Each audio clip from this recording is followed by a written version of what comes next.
Governments sometimes enjoy protection from negligence liability, but sometimes they don't. The case of Friedman versus State of New York involved both such outcomes. Dena Friedman, Connie Cataldo, and Ernest Muller had separate car accidents at different times, and each filed separate lawsuits against the state of New York. In 1978, Friedman was driving eastbound on the Roslyn Viaduct when she collided with a car and swerved into the westbound lanes, where another car hit her. In 1973, Cataldo was driving westbound on the middle stretch of the Tappan Zee Bridge. Another car traveling eastbound crossed into the westbound lanes and collided with her. Muller had a similar crossover accident on the same stretch of the same bridge in 1977. Friedman, Cataldo, and Muller each sued the state, claiming it negligently failed to construct barriers between opposing traffic lanes. At Friedman's trial, the evidence established three facts. First, the state initially acknowledged a viaduct barrier need in 1973. Second, a 1974 project proposal estimated that the barrier, once started, could be completed in 18 months. Third, the state could have installed temporary barriers in the time between planning and completing construction. The state argued, without presenting evidence, that it didn't start the project because other highway projects had higher priority.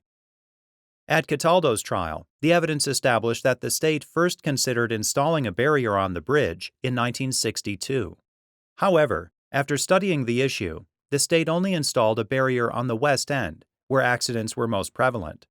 This decision was based on expert recommendations that barriers eliminate crossover accidents but tend to increase other types of accidents and reduce access for emergency vehicles. The state studied the issue again a decade later and found the same drawbacks. Muller's trial established the same facts as Cataldo's trial, but further established that the state commissioned a third study in 1973 after Cataldo's accident.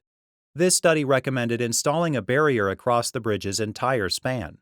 In 1974, the state decided to install the full barrier, but first needed to make plans for the concurrent installment of a traffic control system and for the barrier's particular design.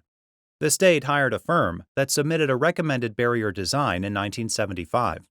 Despite issuing a press release that the project was a high priority and no delays were expected, the state took no further action until it adopted the firm's design recommendation 2 years later. Similar multi-year delays occurred with the traffic control system plans. Friedman's trial court found that she and the state each shared half of the liability. The appellate division affirmed the judgment, and the state appealed.